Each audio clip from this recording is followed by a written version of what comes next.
Hello, today on Random Help I want to talk about Inspire2med conference that happened at UCL that I went today. And it was a great conference because it really motivated me and many others to really do medicine.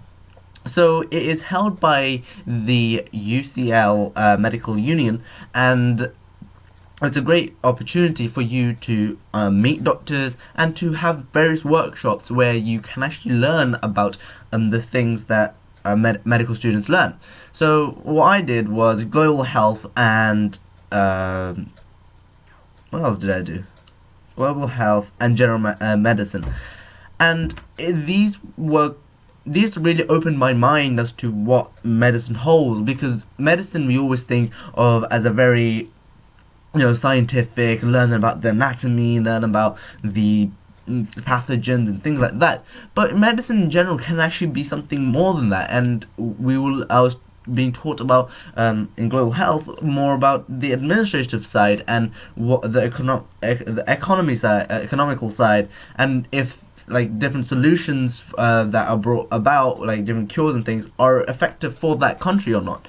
And it's something to consider about, or if you're taking medicine, is that medicine doesn't generally have to be something scientific you have to do. It can be something that is quite a humanities kind of subject as well, because it is a vocational course. It has so much opportunities, because it's not like when you get into medicine, I'm going to do something scientific or some sort of doctor. It doesn't have to be like that. It opens up so many doors.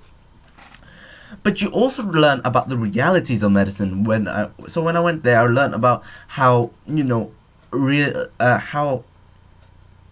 how medicine isn't as like great as people make it seem like. You have to work long hours. The pay is really bad. Like on average, you're not really getting much. Like £2.50 an hour. Sometimes it's that bad.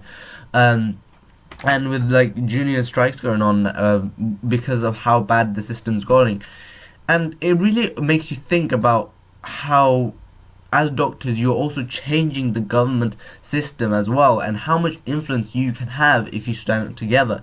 This is why the students were even striking, because think about it, doctors, should they strike? Not really, because doctors have a role to take care of the patient no matter what the pay is, but it's becoming ridiculous because hours like that, it's becoming something that could actually harm the patients themselves if the doctors themselves aren't conscious of what they're doing, because lack of sleep and things like that can contribute to misdiagnosis, mistreatment and things like that. And it's quite important that junior doctors and doctors alike are respected for what they do. And sometimes people think, oh, they're respected and everything, but in reality they're not as respected as people may perceive them to be. And it's quite a big issue that was put out there in this conference.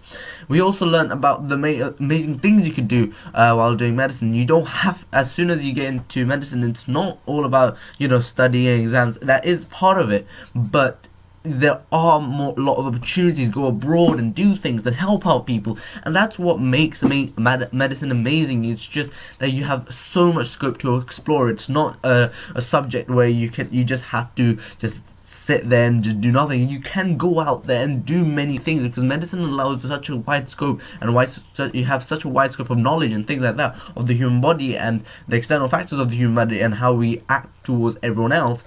That sort of thing about medicine and how we interact and how our bodies interact with itself, it really helps to understand, it will really help me to understand how much of medicine, how much of an influence medical students can be to the world, and how much medical students can do. Especially the lecturer I went to, where a guy went to the highest mountain, and he's nearly 40 years old. He's gone to the army. How army doctors are like, and we never really appreciate those types of doctors. We always think of these doctors being a certain way, and white coat kind of doctors, like in the GP, A&E. Those are doctors as well, but sometimes we forget the doctors right there in forefront in the armies and things, doing their job, and I think that's a great thing.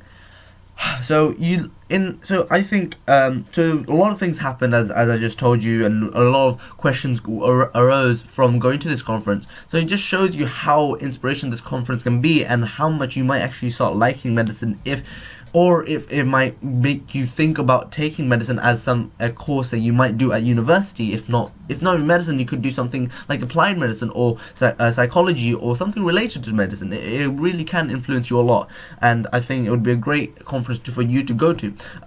For non-target medicine group, because I was part of this group called Target Medicine, which I'll talk about later once I finish the program. I will make a video on Unilink after recording this video, and so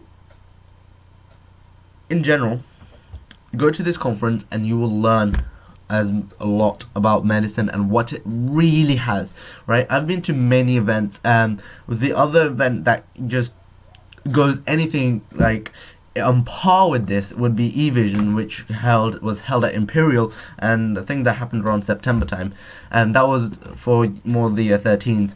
But that was a really good event, and this is a really good event to go to as well. So I would definitely recommend to go to, and it's open to year 12s, year 13s, and undergrads. So please check that out. So Random Help over and out, and I've linked below my experience, like a full-on, like a details of what I thought about. Anyway, that's all for me today. Random Help over and out.